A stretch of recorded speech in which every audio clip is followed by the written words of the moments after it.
Sexta-feira, dia 30 de junho de 2023, estamos começando o último Bom Dia Produtor do mês de junho. Imagens ao vivo de Fortaleza, no Ceará, para você. Nesse momento, céu claro, o dia começando com a mínima de 24 graus, possibilidade de chuva isolada que se estende ao período da tarde e também à noite, onde as pancadas devem ser mais fortes. A máxima chega aos 30 graus nesse dia. É assim que a gente começa a programação do Canal do Boi nesta sexta-feira. No programa de hoje vamos falar sobre o confinamento de gado no estado do Mato Grosso. Mesmo com a desvalorização da arroba do boi gordo e a alta dos insumos nos últimos meses, a Integra Lavoura e Pecuária minimiza os prejuízos para o produtor, que fecha o gado para confinar. Órgãos do governo do Paraná descartaram uma infecção por gripe suína como a causa de uma morte registrada na semana passada em Toledo, na região oeste do estado. A possibilidade da contaminação pelo vírus foi admitida como suspeita pela Secretaria de Saúde no dia 23 de junho. Políticas e lideranças do agronegócio lamentam a morte do ex-ministro da Agricultura, indicado ao Nobel da Paz, Alisson Paulinelli, aos 86 anos, na quinta-feira, dia 29. Engenheiro agrônomo e professor universitário, Paulinelli foi considerado um dos maiores nomes por trás do desenvolvimento sustentável da agricultura brasileira. E o circuito de leilões da Fazenda Modelo, transmitido pelo Canal do Boi, traz hoje, a partir das 16 horas, horário de Brasília, uma oferta especial de gado de corte da própria fazenda e de parceiros que utilizam a genética da Modelo em seus rebanhos, tudo com realização da Central Leilões. Cotação, bons negócios e atualização de mercado, tudo isso e muito mais informação agora, no Bom Dia Produtor.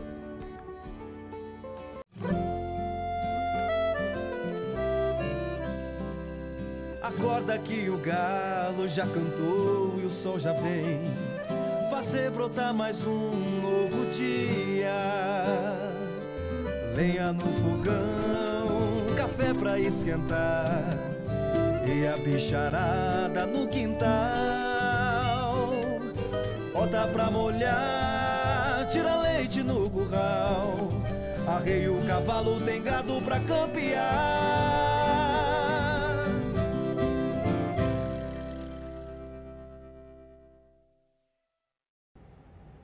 São 8 horas e 20 minutos, horário de Brasília. O Bom Dia Produtor está no ar. E nós começamos a edição de hoje com destaques da capital federal. O assunto é a indústria nacional e a cadeia produtiva da cerveja no Brasil. Flávia Rabelo traz os destaques. Bom dia, Flávia.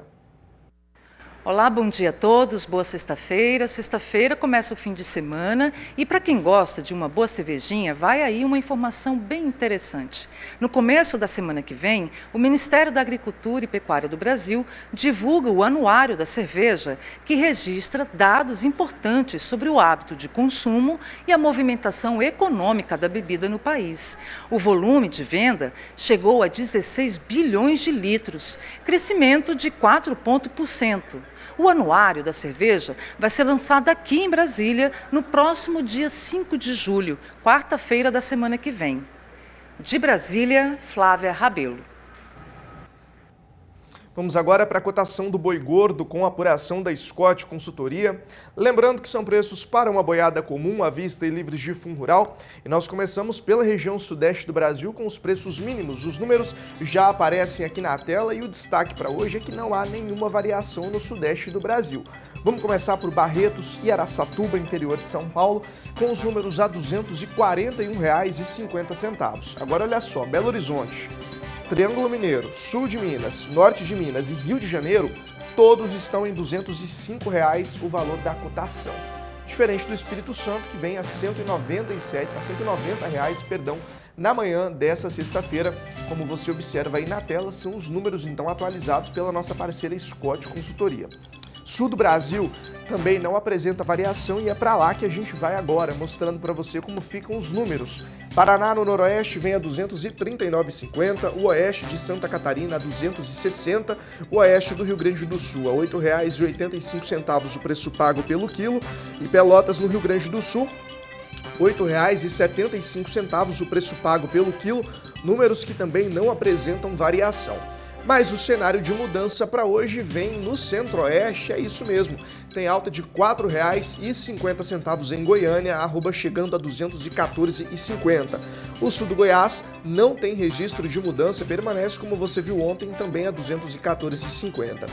Campo Grande, em Mato Grosso do Sul, vem a R$ 234,50. Dourados, Mato Grosso do Sul, R$ 236,50. E a região de Três Lagoas tem alta de R$ 5,00, fechando em R$ 239,50. Caminhando para o Mato Grosso, é a segunda tela do Centro-Oeste, tem muita variação para lá hoje. Cuiabá é a única praça que não muda, permanece em R$ 205,00.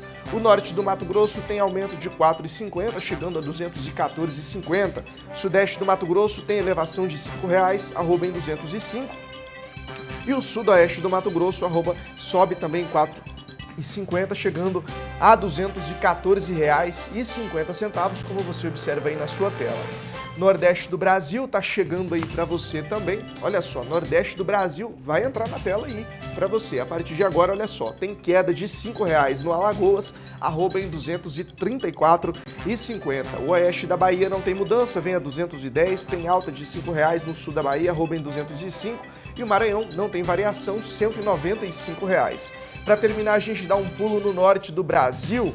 É isso aí, norte do Brasil chegando a partir de agora para você. Acre vem a R$ 190,00, não tem mudança. Redenção no Pará, R$ 188,00, sem mudança. Marabá também não tem mudança, R$ 195,00. Paragominas no Pará, Rondônia, região sudeste e o sul do Tocantins a R$ 197,00, sem variação. E o norte do Tocantins tem alta de R$ 5,00, fechando em R$ 205, como você observa aqui na tela, lembrando que são preços mínimos para uma boiada comum, à vista e livres de fundo rural. Você vê agora como fechou a cotação do bezerro Nelore ontem com a apuração da Scott Consultoria.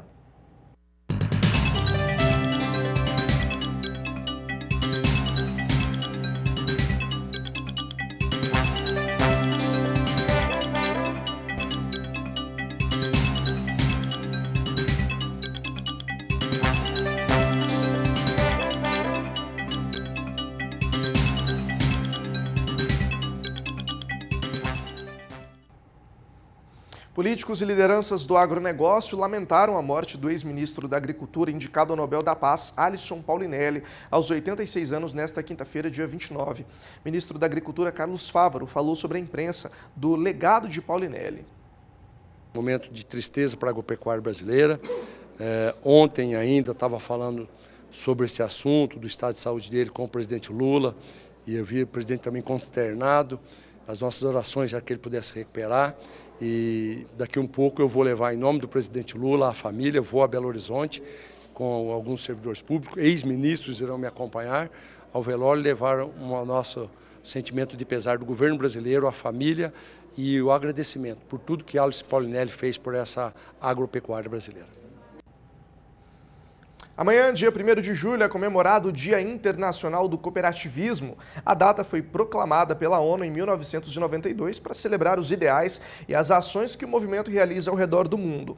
No Brasil, o cooperativismo se fortalece a cada ano, sendo um importante instrumento de inclusão social e desenvolvimento. As principais cooperativas agropecuárias do Brasil estão presentes aqui no evento e agora eu converso com o Dilvo Grolli, que é diretor-presidente da Copavel. Dilvo, conta pra gente um pouco do trabalho desenvolvido pela Copavel lá no Paraná. Copavel é uma cooperativa sediada em Cascavel, no oeste do Paraná, que trabalha na área de insumos, na área de grãos e também na área de carne, suínas e também na área de carne de frango. E tem uma participação muito forte também nas agroindústrias. Tem 12 agroindústrias que industrializa 95% de todo o milho recebido, de toda a soja recebida e de todo o trigo. Transforma em ração e depois transforma em carne. É uma maneira de você agregar mais valor para as propriedades rurais, porque quando o produtor colhe milho, colhe soja, colhe trigo, isso serve de matéria-prima para a ração e que essa ração volta para a propriedade para ser utilizada para a construção de granjas e, afinal, o produtor construindo a granja, essa ração volta para a propriedade, para a alimentação dos animais e aí dá mais um ciclo econômico dentro da propriedade, via produtor rural cooperativa, cooperativa, produtor rural cooperativa. E qual foi a mensagem, né? O que você trouxe aqui para apresentar para os participantes do evento? Esta experiência do Paraná de ter umas cooperativas fortes que agregam valor na agroindústria. Então, além de você ser uma empresa que recebe grãos, você tem que ser uma cooperativa que industrializa isso, mas que dê oportunidade aos produtores rurais. Essa foi a mensagem, quer dizer, de como o Paraná recebe mais de 70% da produção de soja, mais de 60% da produção de milho e mais de 50% da produção de trigo. Mas não para aí. Se parasse nesse momento, as cooperativas do Paraná seriam grandes cerealistas. Quando ela vai agregar valor, ela tem que olhar o produtor rural como mais um parceiro para que esse valor agregado passe pela propriedade e se materialize na propriedade como renda. Você acredita que esse é o futuro do cooperativismo? É o futuro do cooperativismo, porque não podemos ser cerealista, que compra e vende grãos.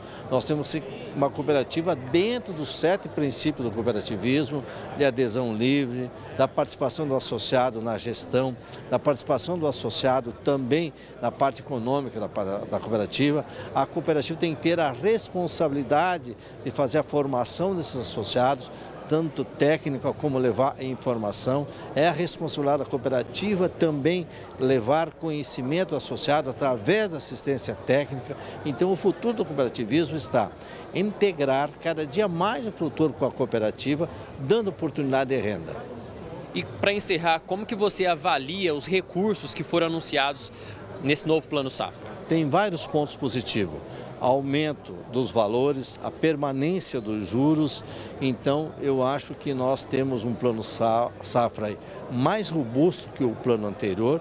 E nós, do agronegócio brasileiro, que fomos responsáveis para o ano de 2022 em exportarmos mais de 159 bilhões de dólares e que deixou um resultado positivo na balança comercial brasileira de 2022 de mais de 141 bilhões de dólares. Este ano nós estamos caminhando também para ter grandes exportações, grandes resultados econômicos para o Brasil. E o produtor rural ele precisa do quê? Ele precisa de assistência técnica via cooperativa, ponto de segurança via cooperativa na comercialização dos seus produtos, também na distribuição de insumos para ele. E também uma assistência creditícia via governo para os produtores rurais. E essa assistência creditícia é verbas que o governo determina através do Plano Safra e que poderá ser obtida na rede de bancos estatais, ou privado, ou mesmo nas cooperativas de crédito. Então eu avalio positivamente. Tá aí, Dilvo Grolli, presidente da Copavel, obrigado pela sua entrevista. De Campinas, São Paulo, Gustavo D'Angelo. Órgãos do governo do Paraná descartaram uma infecção por gripe suína como a causa de uma morte registrada na semana passada em Toledo, na região oeste do estado. O anúncio foi feito pela Secretaria de Saúde na última terça-feira 27 e confirmado aí pelo Ministério da Saúde, afirmando que uma mulher de 42 anos não morreu vítima da doença identificada como H1N1. A possibilidade da contaminação pelo vírus foi admitida como suspeita pela Secretaria no dia 23 de junho. Apesar de causar a morte de suínos, a doença também afeta humanos apenas ocasionalmente, segundo dados do Ministério.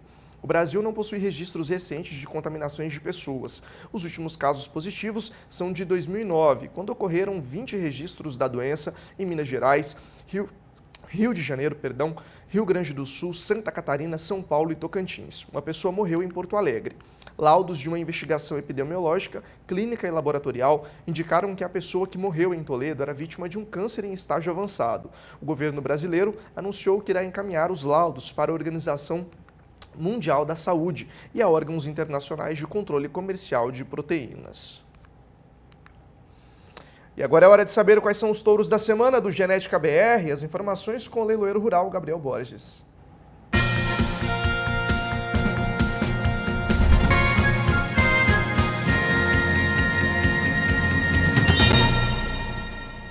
E a ação Touros da Semana continua bombando aqui na programação do Canal do Boi, do Agrocanal, de todo o sistema brasileiro do agronegócio. Vamos trazer touro para você na tela, vamos falar de qualidade, vamos falar de índices zootécnicos. Olha aqui, lote número 2, está aqui na tela para você, Renho Uponic. Uponic é uma máquina de produção, 22,23 de índice ABCZ, bom para maternal, para as déficits de crescimento, para as déficits de carcaça. E também, na sequência, vamos trazer aqui o pai dele. Olha só, Remanso Rickett, meu amigo. um dos mais belos trabalhos feitos pela Genética Aditiva, touro hoje de propriedade aqui do Pecuária BR. E vamos trazer também mais qualidade para você. Presta atenção, um dos belos touros que nós temos aqui, remanso também, é o grande Rembascão. O Rembascão simplesmente é um touro excepcional nas débitos de crescimento. Ele coloca peso aonde você precisa, que é na comercialização do bezerro. Na sequência, um touro extremamente bem avaliado. Toda essa bateria dos touros da semana, Deca 1 para você. Corpete, meu amigo, tá aqui, mais de 23 pontos dentro do PMGZ, é touro para você colocar a avaliação e dar uma olhada nessa linha de dorso, o touro é fenomenal. E fechando a bateria com chave de ouro, vamos trazer aqui o grande Ren Arjun. Um touro líder por muito tempo em vários sumários, um touro que vem também de uma compleição física muito forte e um touro que traz para você a genômica que você precisa, que é o touro por dentro, e o fenótipo extraordinário que você está vendo na tela. Então, meu amigo, não perde não, porque a ação Touros da Semana termina sempre no domingo, ela vai de domingo a domingo, e lembra das nossas regrinhas. O mínimo de 200 doses tem que ser a sua compra para ganhar o desconto que nós temos aqui na ação Touro do Dia e o máximo de 100 doses por touro. Aproveita lá.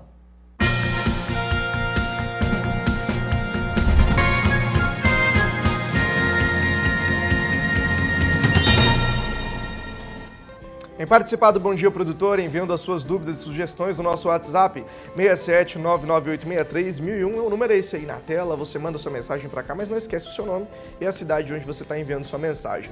Vou para o intervalo, mas daqui a pouco estou de volta destacando para você sobre a região noroeste do Rio Grande do Sul, que está com o plantio do trigo atrasado. Isso tudo devido às mudanças climáticas recentes que atingiram o estado. Até já. 8 horas e 36 minutos, horário de Brasília, estamos de volta com Bom Dia Produtor. E olha só, a Cara Preta Carnes Nobres fechou o contrato de fornecimento com a Varanda Grill, tradicional steakhouse de São Paulo. Para oficializar a parceria, a Cara Preta promoveu uma palestra sobre o processo sustentável de produção de carne bovina e ovina nas 3 fazendas do grupo ARG de Minas Gerais. Portadora de certificação internacional, a Cara Preta opera na chamada economia circular, como explica o CEO Feliciano Dornas. Acompanhe detalhes com Walter Puga Júnior. Ao anunciar em São Paulo o fornecimento de carne para o tradicional restaurante Varanda, o Varanda Grill, muito conhecido, o CEO da Cara Preta, Vitoriano Dornas, defendeu o trabalho de sustentabilidade na pecuária. Vitoriano, o que é destaque no trabalho da Cara Preta quando falamos de sustentabilidade? Bom, o destaque da Cara Preta, quando a gente pensa no ponto de vista de sustentabilidade, ele é a forma de produzir. Primeiro começa com uma cadeia que é verticalizada, onde nós temos as fazendas que produzem bovinos, ovinos e pescado, temos indústrias que processam esses animais e a nossa forma de produção ela é baseada em um conceito de economia circular. O que é esse conceito de economia circular? A gente retira a água do solo, a gente está em cima de um dos maiores aquíferos do Brasil, que é o aquífero Bambuí, para poder utilizar na irrigação. Só que antes de utilizar na irrigação, a gente produz os nossos peixes, as nossas tilápias. Essas tilápias, por sua vez, elas excretam nitrogênio, fósforo e potássio ali nas suas excretas naturais. A gente pega essa água, recircula ela e utiliza no sistema de irrigação para produzir milho e soja, que vai para a ração do bovino e do ovino. Esse bovino e ovino ele está confinado, ele gera ali estercos, que normalmente esses resíduos são um problema grande aí na produção pecuária, só que no nosso caso ele é uma solução, uma grande solução. A gente usa esse esterco em 2 biodigestores que pegam ali o CH4, que é o gás metano, um dos principais gases aí do efeito estufa, e converte ele em energia, que vai ligar os nossos pivôs e vai ligar também as nossas indústrias. Ainda o excedente que tem de esterco a gente joga via fertirrigação nesses pivôs, reduzindo o custo de adubação das nossas lavouras e melhorando a sustentabilidade de produtividade das lavouras ao longo das safras. Lá no processamento final da carne, a gente tem alguns resíduos ali que sobram da produção das carnes, que vão ser utilizados na graxaria para fazer farinha de sangue e farinha de ossos, que vão para a ração desses peixes, e também o sebo, que faz, junto com a indústria, hoje um parceiro que é a Ipiranga, a gente retorna em biodiesel para utilizar nas nossas máquinas e veículos dentro da fazenda. Então esse é o principal conceito nosso de sustentabilidade, que nos levou a ser uma das primeiras empresas com selo internacional da TÜV Rheinland de sustentabilidade e também um selo internacional da Certified Humane, que mostra todos os cuidados que nós temos com os nossos animais nessa cadeia produtiva, sendo a primeira empresa a ter um selo internacional de bem-estar animal. Tudo isso para produzir uma carne premium, né, que hoje é distribuída para os melhores restaurantes do país. Vocês também têm um bom mercado para exportação? Excelente. O mercado interno, ele é um mercado de restaurantes, de food service, de alta gastronomia hoje, que busca cada vez mais um produto de alta qualidade, mas que realmente tem uma história verdadeira por trás, tem uma sustentabilidade da cadeia. Então, um exemplo disso é aqui o Varanda, hoje, que a gente está celebrando toda essa parceria de trazer uma carne produzida com qualidade e sustentabilidade até um consumidor que é altamente exigente. E o mercado externo não é diferente. O mercado externo a gente tem uma competitividade muito mais alta do ponto de vista dos players que estão atuando neles. Então a gente lá fora hoje o principal mercado nosso é o Oriente Médio e a gente compete com os Estados Unidos, compete com a Austrália, que estão aí bem avançados em relação a esse quesito qualidade, e também a gente já vê grandes iniciativas em relação à sustentabilidade também. Vamos falar um pouco de gado. Você trata com um gado especial, você não tem um animal comum. O que é diferente no animal da cara preta? Bom, o animal da cara preta, todo o processo de produção, ele é focado na qualidade da carne. E quando a gente fala de qualidade de carne, a gente está falando de alguns atributos. Nós estamos falando de marmoreio, estamos falando de coloração, estamos falando de sabor e estamos falando de maciez. Então, para trazer todos esses atributos para o nosso consumidor final, a gente começa lá na genética. A gente traz, através de uma análise genômica, animais que são focados, são outliers para marmoreio, pega esses animais, inseminam as nossas vacas, fazendo animais 3/4, 75% de sangue Angus. E já na dieta dessas vacas, dessas matrizes, a gente começa a trabalhar um conceito de construção de carne de qualidade, que é um conceito de programação fetal, onde a gente manipula a dieta das vacas no terço médio de gestação e no terço final para aumentar o nível de energia, melhorando assim lá no produto final o nível de marmoreio dessa carne. E ainda o bezerro até 250 dias, a gente usa uma tecnologia de processo que chama Marble Window, que é a janela de marmoreio, para poder fazer com que esse bezerro desenvolva e cresça as células de marmoreio para entregar para o consumidor final uma carne muito mais marmorizada, que vai ter suculência e sabor. Bom, nós estamos falando aí de criação, você citou aqui 70 mil cabeças ano e um abate entre 40 e 45 mil cabeças. Esse volume para carne premium tem mercado e é rentável? Esse volume para carne premium hoje tem mercado. A gente basicamente está posicionado 80% desse volume no mercado interno e 20% no mercado externo. E a gente acredita ainda em volumes maiores, né, em crescimento nos próximos anos aí, posicionando principalmente na exportação. Então esses 20% nosso a gente espera chegar entre 40% e 50%. É rentável? A empresa tem uma rentabilidade superior? Quando a gente analisa, bom que as empresas maiores de proteínas são dados públicos, né? Quando a gente vê os balanços hoje, no primeiro trimestre de 23, a gente pratica margens superiores aí ao mercado de commodity. Bom, você acaba de ouvir o CEO da Cara Preta, né? Trabalho na produção de carne premium e com sustentabilidade e reconhecimento internacional. Fica aí o exemplo para o pecuarista que quer investir e vê possibilidade de avançar na produção de carne de qualidade. Passamos o recado, Vitoriano? Com certeza, eu acho que estamos com a faca e o queijo na mão, como um bom mineiro pode falar. Agradeço mais uma vez a entrevista do Vitoriano Dornas, Walter Puga Júnior, de São Paulo. No Mato Grosso, mesmo com a desvalorização da arroba do boi gordo e a alta nos insumos nos últimos meses, a integração lavoura e pecuária minimiza os prejuízos para o produtor que fechou o gado para confinamento. É o que você confere na próxima reportagem. De acordo com o primeiro levantamento das intenções de confinamento do Estado, realizado em abril de 2023 pelo IMEA, Instituto Mato Grossense de Economia Agropecuária, pecuaristas de Mato Grosso devem fechar 479.770 cabeças. Se comparar o período do ano passado, o volume foi de 704.200 cabeças. Isso significa uma redução de 32% no confinamento. Na semana passada, acompanhamos o trabalho do produtor Invaldo Eis na Fazenda Esperança, em Santa Carmen, no norte de Mato Grosso, que estava apartando e pesando os animais que não tiveram o peso mínimo estabelecido para entrar no confinamento. Então a gente fez em 3 lotes, né, que são os pesos bem diferentes, né? Então fizemos em 3 lotes com 3 pesagens diferentes, apartamos e agora vamos tratar com proteinado a pasto, para eles poderem passar a seca. Aí eles já entram ano que vem com peso já mais elevado um pouco. Provavelmente vão entrar nessas primeiras baias aí que entra com peso mais elevado. Esses animais foram fechados no dia 15 de junho, com uma média de 440 quilos. Aqui eles vão ficar confinados de 60 a 90 dias. E a expectativa é atingir 21 arrobas nos machos e as fêmeas com 17 a 18 arrobas.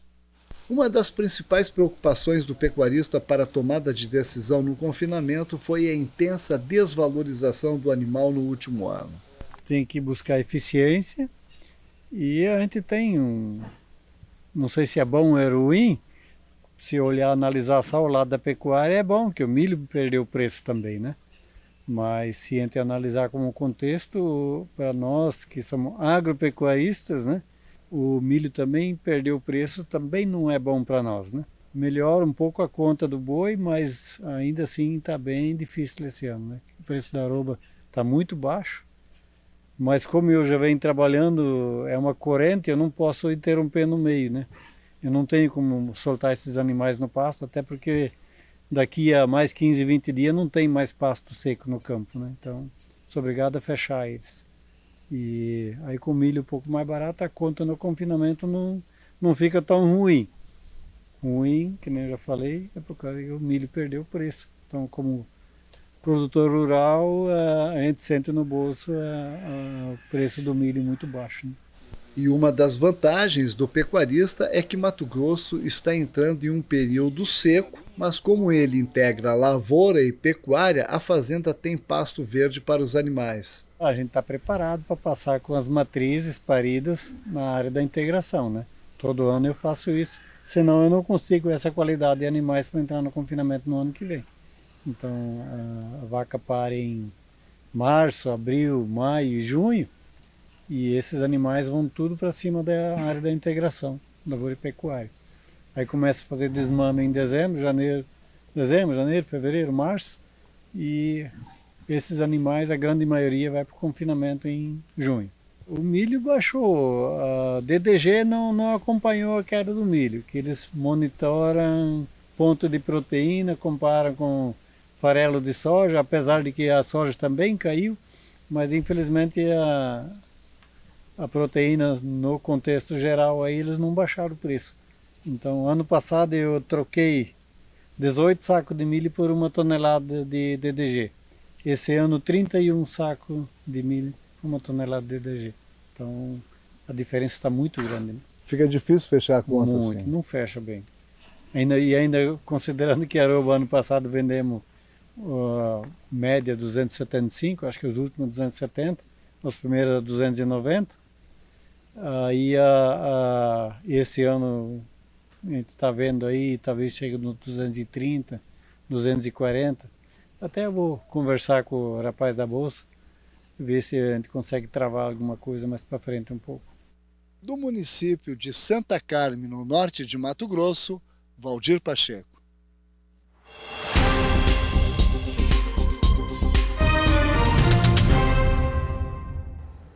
É hora de previsão do tempo para todo o Brasil com a Júlia Marques. Júlia, bom dia para você. Vinícius, bom dia para você e bom dia para todos de casa. O mês de junho chega ao fim, mas o tempo firme continua. O El Niño está mexendo com a distribuição das chuvas em todo o Brasil. Em grande parte da região norte, choveu muito nos últimos dias, o que foi suficiente para manter a água no solo elevada, mesmo agora com a redução das chuvas. Mas o solo já mostra aí baixos índices de água no solo, viu? Agora, para quem mora entre o nordeste do Rio Grande do Sul e o leste do Paraná, vai sentir uma chuvinha, mas ela vem bem fraca. O mesmo é esperado no leste do sudeste, em que apenas pancadas rápidas e isoladas podem ser registradas com o avanço da frente fria, que vem de forma costeira. Entre o norte e nordeste, fica a expectativa para pancadas de chuva mais organizada. Mas assim, rápidas, elas vêm até mesmo por conta das ondas de leste e exercite. Os maiores acumulados continuam previstos no estado de Roraima, o que pode aumentar os riscos para pragas da soja. A temperatura máxima prevista é de 20 graus em Uruguaiana, 27 em Morrinhos e 26 graus em Queimadas. Na cidade de Miriti, pode fazer até 33 graus, mesmo com as pancadas de chuva, o que garante a sensação de tempo abafado. Vinícius, daqui a pouco eu volto com mais destaques. É com você.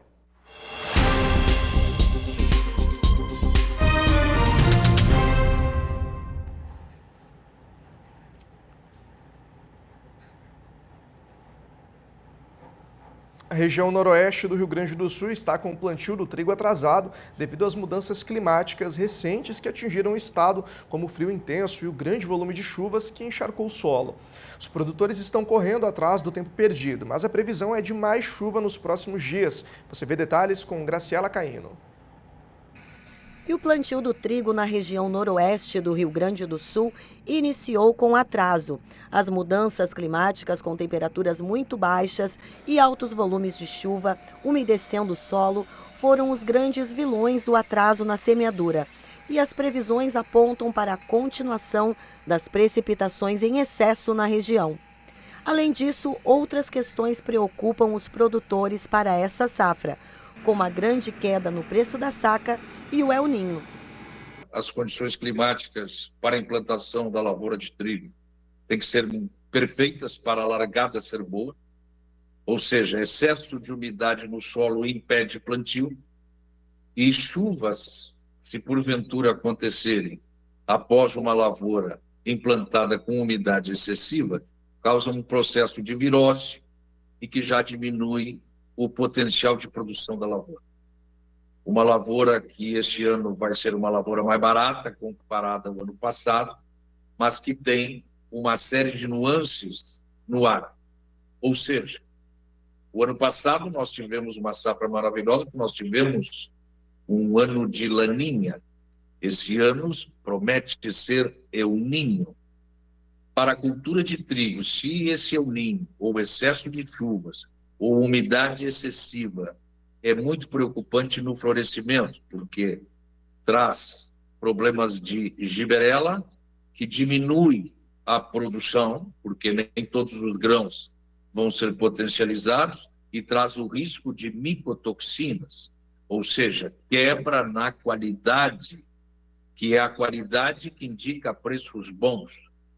Portanto, esse cenário é preocupante, ou seja, já temos o atraso no plantio e já temos previsão de chuvas na próxima semana, ou seja, a janela vai ficando muito curta, porque o período ideal de plantio na grande região produtora do estado do Rio Grande do Sul é durante o mês de junho. Portanto, isso nos leva a um cenário que talvez tenhamos que entrar no mês de julho, na região que tradicionalmente planta em junho. A região noroeste do Rio Grande do Sul concentra a maior área plantada de trigo no estado. Mas este ano a expectativa de produtores e especialistas é que essa área diminua. Isso por conta das previsões do El Niño e também por conta dos créditos rurais com juros muito altos. Os produtores estão com medo de aumentar a área e terem muitos prejuízos. Realmente ausência, ou eu não diria ausência, mas o cobertor curto do crédito rural, que se encerra agora, dia 30 de junho, do Plano Safra 22-23, é um dos fatores que, sem sombra de dúvidas, está contribuindo para que o produtor não expanda a lavoura. Ou seja, quando tem um crédito escasso, que o crédito praticamente já terminou com o juro subsidiado, o produtor não quer arriscar entrar numa lavoura cara, que tem que ser feita com alta tecnologia, com juro mais caro. Além disso, tem um fator que você não comentou, que é preponderante na minha maneira de ver, que é o seguro agrícola. O seguro agrícola que cobre os financiamentos bancários, é um mitigador de risco junto com o Proagro. Ele está muito aquém da necessidade do produtor.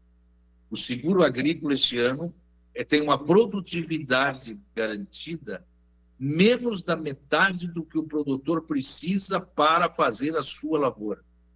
E o custo da pólice está muito caro.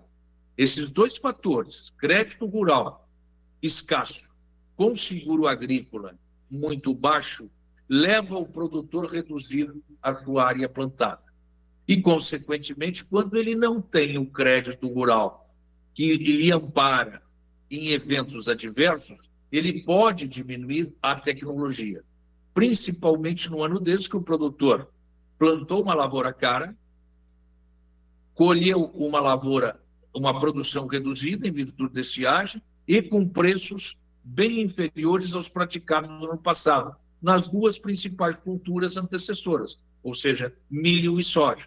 Ou seja, o produtor está descapitalizado e precisava desses impulsionadores de estímulo para que ele viesse fazer uma lavoura bastante satisfatória em termos de tecnologia, mirando produtividade com qualidade.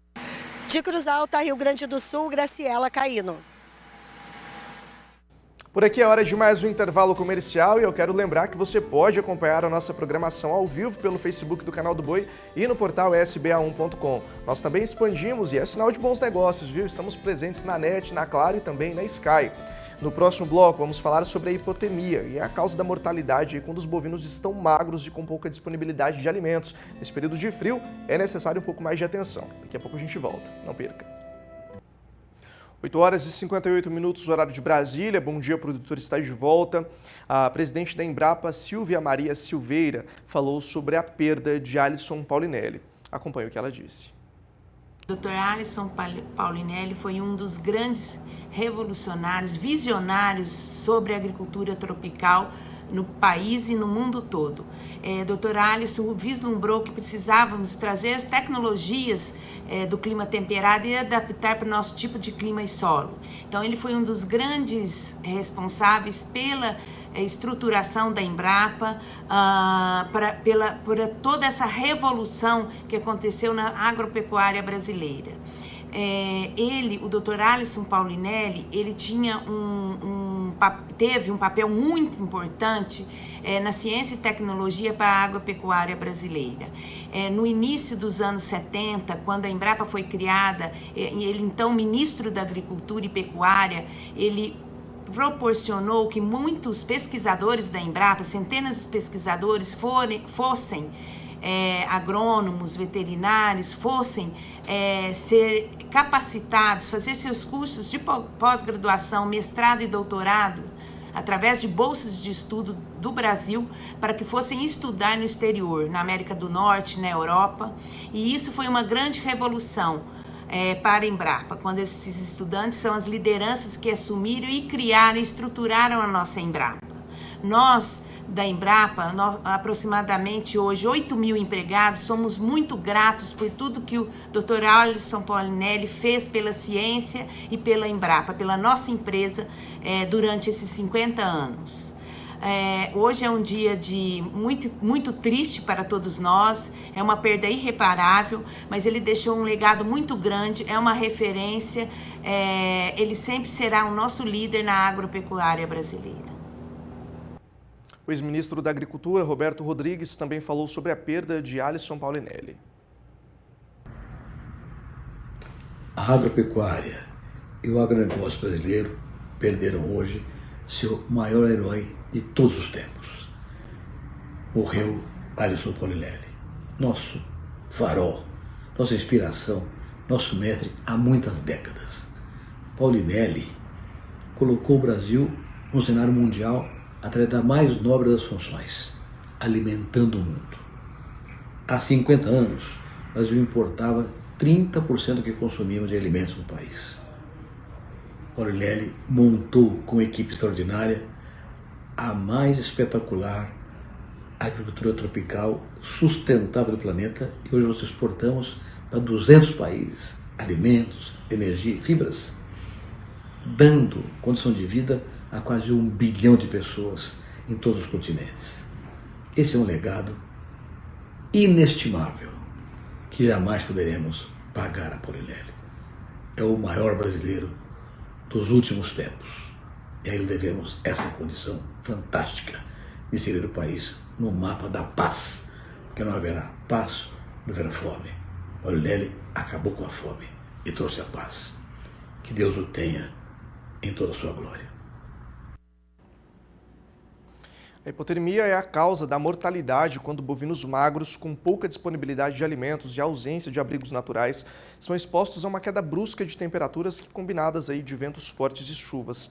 Você vai saber agora os cuidados que devem ser adotados em uma fazenda para garantir que os animais não vão sofrer com esse período.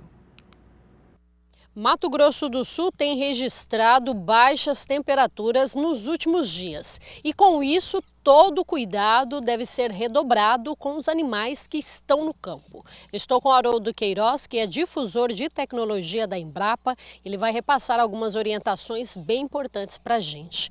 Qual é a principal orientação que a gente tem que ter com esses animais, Haroldo? Alimentar esse animal que estiver mais magro e oferecer abrigo contra o frio. São as duas condições principais que levam à morte por hipotermia. A exposição a um frio excessivo, principalmente com animal molhado pela chuva, exposto ao vento acima de 15 km por hora, né? Essas temperaturas abaixo de 10 graus. E a vítima mais comum da hipotermia é o animal magro, né? Aquele que não tem condição de fabricar calor para se defender. Então, se você tem aqueles animais com condição corporal de 3 ou abaixo, na escala de 1 a 5, tem que ficar de olho. Caiu, a previsão meteorológica está avisando que vai cair abaixo de 10 a temperatura, ofereça um suplemento alimentar para esses animais mais magros, 4 quilos de ração, ou que seja milho moído, já ajuda a salvar a vida desse animal, né? E a longo prazo você tem que pensar em oferecer bosques de pelo menos 40 metros de diâmetro para que seu rebanho se abrigue nesses dias de frio mais intenso, de vento, de chuva, né? E, é claro, o cuidado de não deixar o animal emagrecer nessa época do ano. Todo ano tem seca. Então, no verão é possível você vedar uma área de pastagem ou conservar um pouco de forragem na forma de feno ou silagem para não deixar o animal chegar numa condição corporal muito baixa, chegar ao animal muito magro nessa época do frio. O animal magro não tem como se defender. Aqui no Mato Grosso do Sul nós tivemos animais mortos por hipotermia, né? O que a Embrapa tem percebido? Ano a ano esse problema tem diminuído, os produtores estão mais bem orientados? Os levantamentos do IAGRO mostram que o produtor tem tomado providências, tem implantado medidas para se proteger da hipotermia. Lá no ano 2000 até 2010, nós tivemos surto grande de hipotermia com mortes anuais de 10 a 15 mil animais, né? Já por volta de 2014, caíram as mortes para 3 mil por ano. Depois nós tivemos um surto em 2018 e novamente agora em 2023, mas as mortes caíram para o patamar de 1.000, 1.500 animais. Isso mostra que o produtor tem se preparado, tem criado as medidas para evitar a perda de animais nessa época do ano. Vale a pena lembrar que animais que têm esse problema, a carne não deve ser consumida, né? E o que deve ser feito com esses animais? Sim, essa carne é imprópria para o consumo, até porque o típico animal que morre de hipotermia é o animal que está magro. E se ele está magro, ele pode ter outras doenças, e provavelmente tem. Ele pode ter uma tuberculose que facilmente se transmite para as pessoas, ou brucelose, Então tem várias doenças que o animal magro, ele pode estar magro não só pela falta de comida, ele pode ter, num grupo de animais magros, pode ter um lá que está doente. Não é recomendável consumir esses animais mortos, nem por hipotermia, nem por raio, até porque ele não é provado que ele está saudável. Esse animal, ele precisa ser ou queimado, né, cremado com uma pilha de lenha, ou mais fácil, abrir uma vala e enterrar esses animais para evitar, justamente se houver suspeita de alguma doença ali, normalmente não, você sempre tem que, em caso de mortes em grande quantidade, chamar o Iagro para eles atestarem, verificarem se não houve outra causa infecciosa, transmissível de doença ali naquelas mortes. E uma vez chamado o Iagro, ele vai recomendar a confecção da valeta e o enterrio dos animais para evitar até o surgimento de outros problemas, como botulismo, pelo consumo desses ossos expostos na pastagem, né? Ok, então, muito obrigada pelas suas orientações. Destaques importantes para passar por esse período de baixas temperaturas e abrigar corretamente os seus animais. De Campo Grande, Kaile Rodrigues. E o circuito de leilões da Fazenda Modelo, que o Canal do Boi transmite até amanhã, dia 1º de julho, trará hoje, dia 30, a partir das 4 horas da tarde, horário de Brasília, uma oferta especial de animais de corte da própria fazenda e de parceiros que utilizam a genética da Modelo em seus rebanhos. Serão ofertados bezerros, machos e fêmeas cara limpa em matrizes do futuro. Veja mais informações.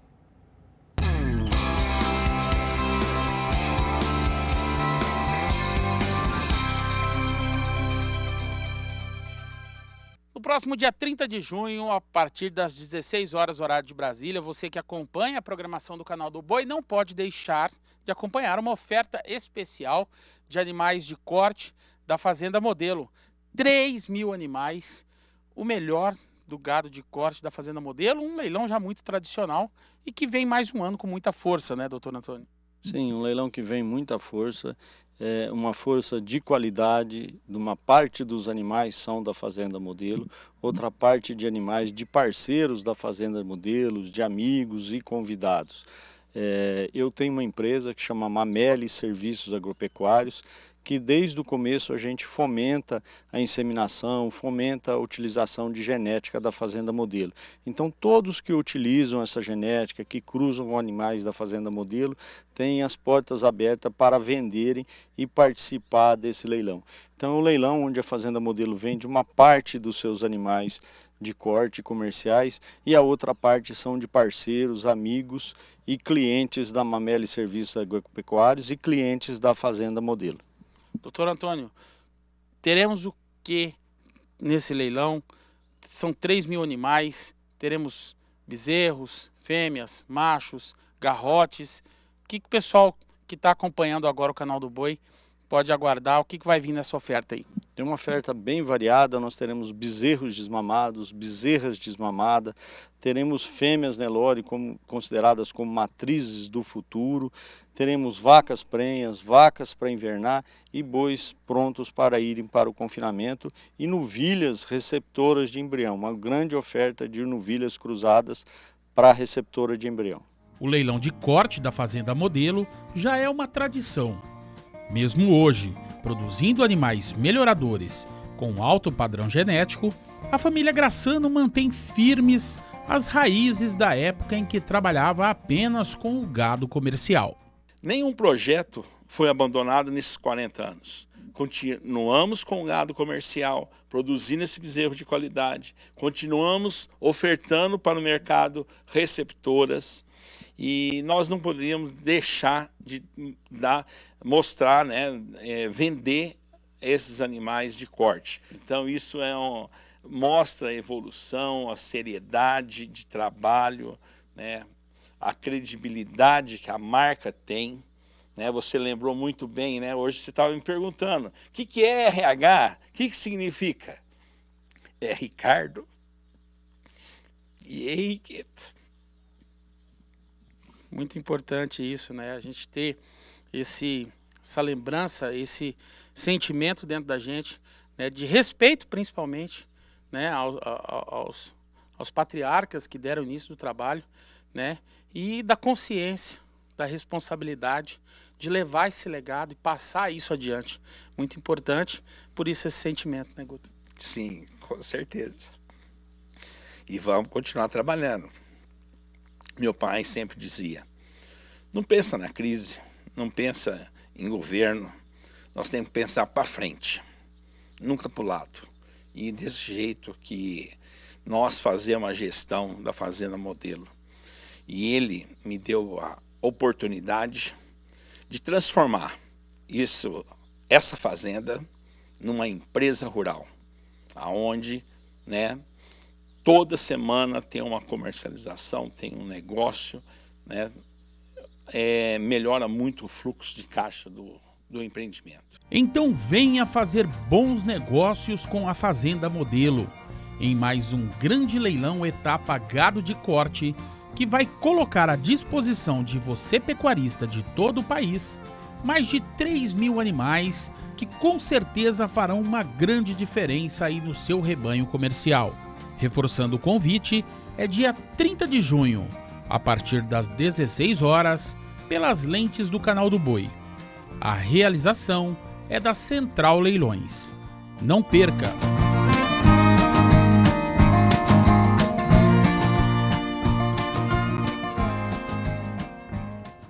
Participe do Bom Dia Produtor pelo nosso número de WhatsApp, 67998631001. Não esqueça o nome completo e a cidade de onde você está falando. Vou para o intervalo comercial, daqui a pouco estou de volta com mais destaques do agroclima e as primeiras movimentações do mercado financeiro. Não perca, até já! Estamos de volta com Bom Dia Produtor e está na hora de um recado especial para você que está precisando de consultoria na área pecuária. Saiba mais sobre o trabalho da F Flores Assessoria e Consultoria Rural.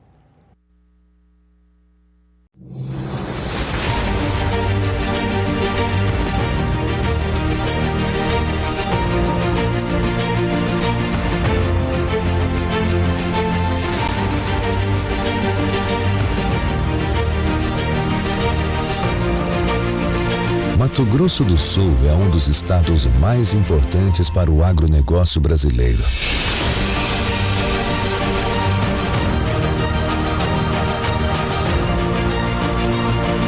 Sua localização geográfica aliada às tecnologias implantadas fazem desse lugar um ambiente promissor para trabalhar e viver. Filha desta terra, a F Flores Assessoria e Consultoria Rural é uma empresa genuinamente sul-mato-grossense, atuante no setor do agronegócio. Oferece a seus clientes atividades que envolvem todo o processo produtivo agropecuário.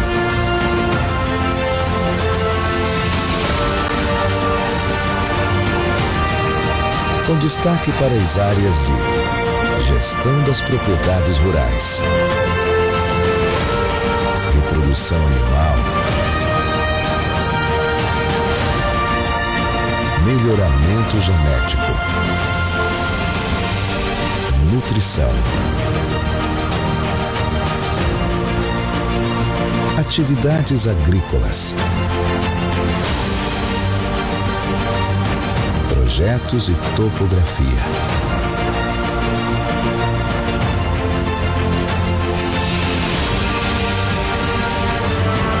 Ao longo de seus 10 anos, nossa empresa cresceu e se expandiu, semeando valores e cultivando o respeito às pessoas, animais e meio ambiente.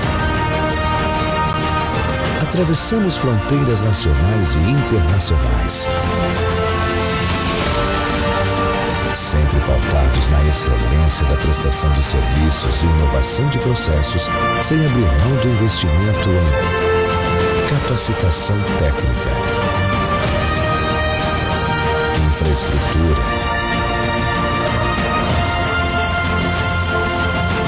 equipamentos e frota.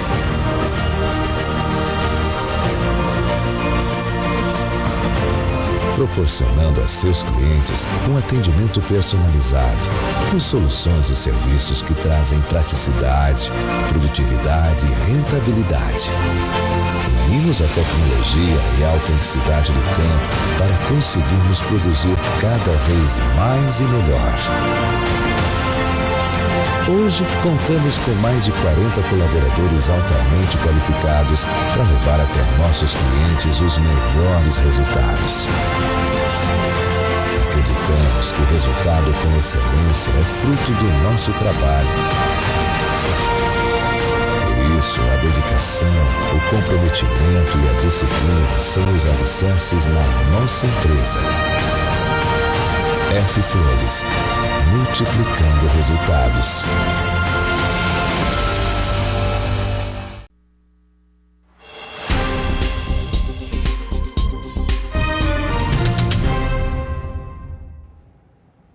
De volta com a previsão do tempo, Júlia Marques traz mais informações no agroclima. Como vai ficar o tempo aí na sua região nesse final de semana? Júlia, com você. Vinícius, nesta segunda participação do agroclima, eu trago mais detalhes sobre o tempo seco na maior parte do país. A semana vai terminando sem previsão de chuva em todas essas partes mais claras que vemos aqui no mapa, o que é favorável para as atividades de colheita, que seguem ali a todo vapor. Na região sulista, ainda são esperadas pancadas rápidas e isoladas, principalmente à tarde, por conta da formação de uma pequena área de baixa pressão atmosférica. A faixa leste do sudeste é outra área ali com instabilidade, após a passagem da frente fria pelo oceano. Mas essa chuva é muito costeira e não deve chegar às áreas produtoras. No centro-oeste não há condição de chuvas hoje, assim como em boa parte do norte e nordeste. Nessas localidades aqui em azul, que vemos aqui no mapa, a chuva arada é consequência das instabilidades tropicais, mas de modo geral não são esperados grandes acumulados, então também nenhuma grande preocupação. Vamos falar agora de temperaturas? A mínima prevista é de 4 graus em Dom Pedrito, mas apesar do frio, a chance de geada é muito pequena. Em Maria da Fé, o dia pode começar ali com 6 graus. À tarde, a máxima deve chegar aos 22 em Blumenau e também Machado. Em Viçosa, pode fazer 25 graus, em Santarém, 32 e em Alta Floresta, 34 graus. Quanto àquela previsão mais estendida, pouca coisa deve mudar nos próximos dias. O comecinho do mês de julho tende a ser marcado pelo tempo completamente seco sobre a maior parte do país. Até o dia 5 de julho são esperados altos volumes de precipitação apenas em áreas que já têm recebido bastante água, como é o caso de Roraima, tudo por conta da Zecite. Inclusive, esse excesso de chuva já causa preocupações quanto a doenças e pragas na soja no estado. O sul do país também deve receber chuva, viu? Já nos próximos dias. Mas essa água cai de maneira muito localizada e com baixos acumulados. É somente a partir do dia 6 de junho que essa condição deve mudar, com a chegada de mais uma frente fria para a região. Neste período, são esperados altos acumulados entre o nordeste do Rio Grande do Sul e o sul catarinense, enquanto que na maior parte do Paraná, o tempo firme continuará predominando.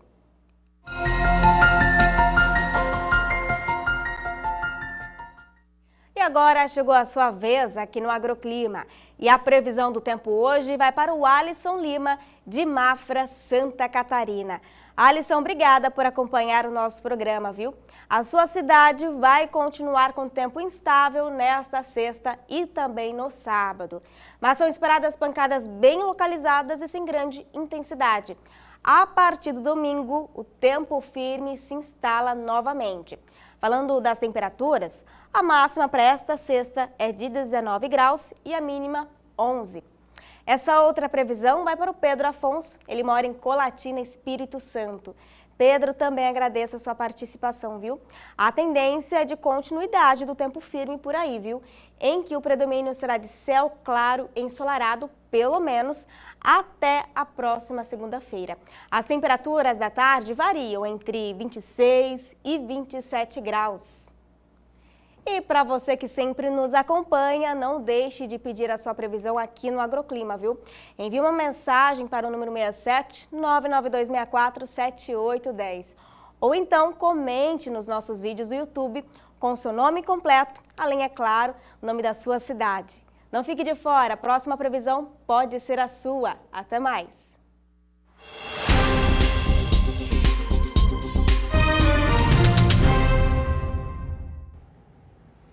governo federal já deu início à formação de estoques públicos de grãos.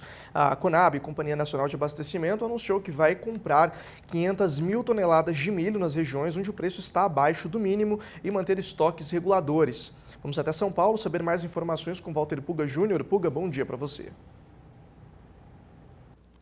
Bom dia a você, bom dia a todos. Bom, o governo atual reverte decisões de governos anteriores de eliminar os chamados estoques públicos, né?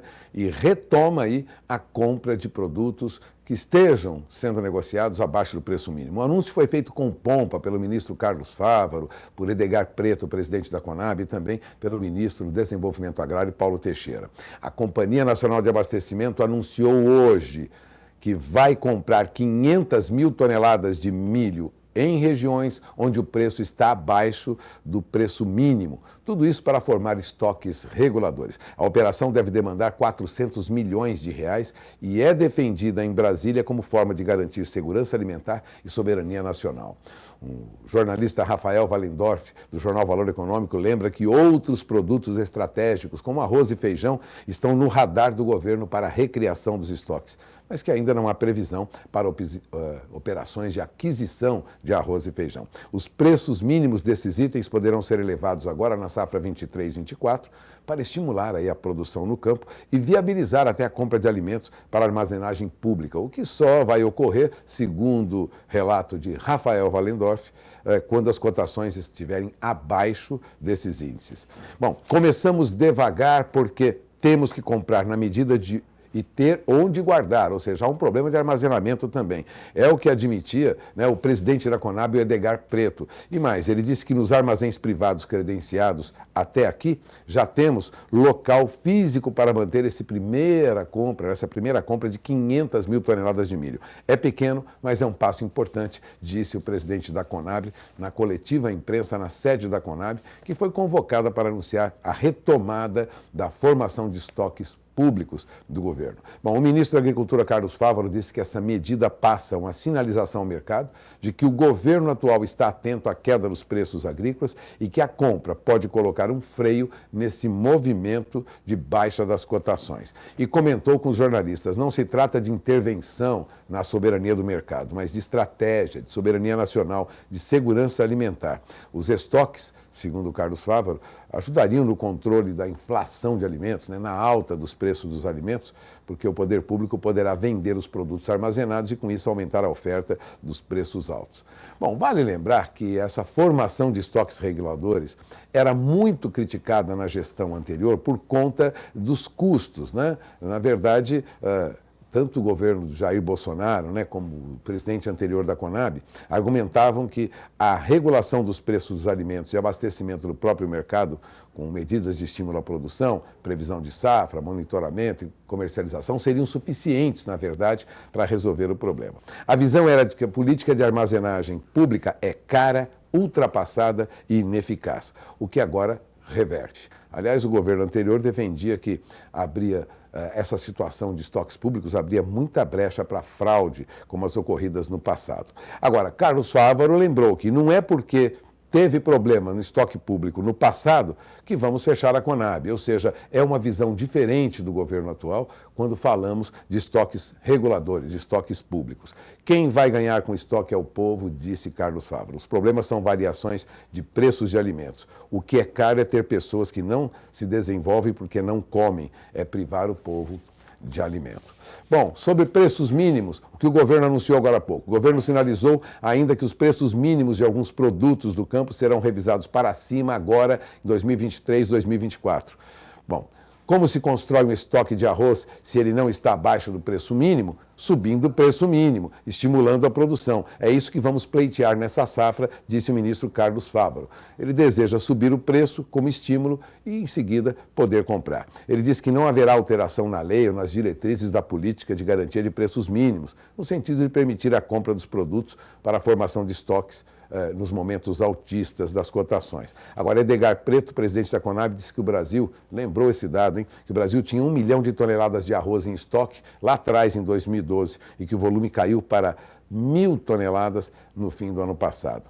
É a menor safra de arroz dos últimos 23 anos, é a menor lavoura plantada de feijão desde 1988. Obviamente, disse Edgar Preto, um país responsável com seu povo deve dar tranquilidade a quem produz, a quem cria e também ter mão pública estendida aos consumidores. O governo mostra sua posição e assume, portanto, que vai retomar mesmo, a partir de agora, a formação de estoques públicos. Para o produtor que está no campo, pode ser uma boa notícia. É uma garantia de preço mínimo com o Estado comprando. Bom, e vamos rapidamente para o mercado financeiro. Você tem agora na tela, nós estamos acompanhando a abertura dos negócios, o dólar na faixa de R$ 4,84 mais 90, tem uma leve alta de 0,04% agora, praticamente estável, consolida, portanto, valores de negociação em média abaixo de R$ 4,90 nas últimas semanas, e isso deve permanecer, é o que indicam os números que nós temos nas negociações. Lá fora, o dólar também tem estabilidade, considerando como referência o chamado índice dólar, que é o dólar comparado com as moedas mais fortes do mundo, tem uma leve queda de 0,07%, estável, perto aí de 103 mil pontos. Portanto, o índice dólar lá fora mostra dólar perto da estabilidade, dólar frente ao real aqui nesta manhã também perto da estabilidade. E essas são as principais informações até este momento, mas durante a nossa programação você terá mais detalhes sobre a evolução dos negócios no mercado financeiro e com os principais produtos agrícolas, entre os mais negociados no Brasil e no mundo. Eu volto agora para Campo Grande. É com você, Vinícius. Puga, obrigado pela sua participação. Excelente final de semana para você. E a você de casa, muito obrigado pela sua audiência. A edição do Bom Dia Produtor daqui a pouco vai estar disponível no nosso canal do YouTube. Para você, uma excelente sexta-feira, um ótimo final de semana. Segunda, a partir das 8 horas, horário de Brasília, a gente está de volta. Tchau, tchau.